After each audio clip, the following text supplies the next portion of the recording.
Hello teachers, in this video I'm going to show you how to check your assignments for the third quarter to make sure that they're set up correctly for a rolling gradebook.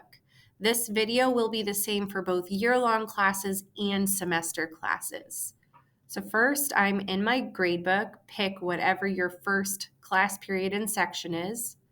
Hover over Gradebook, the blue banner, and click on Assignments. Next, there are two tabs available. Instead of assignments, please click on grading periods. From this view, you can check on the due date to make sure that anything that falls within the third quarter window should count for both third and fourth quarter. So you can either click any boxes that are missing, like fourth quarter, I can just check that box. Or as I scroll down, I can see some of my assignments might be missing here. So you can either check the individual boxes or you can check the all to fill out everything in that column.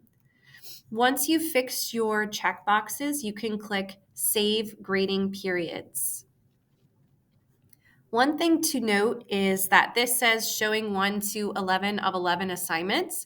If you have more than this, which you likely do, you may actually have a next button to click. So you'll have to check each page for the third and fourth quarter.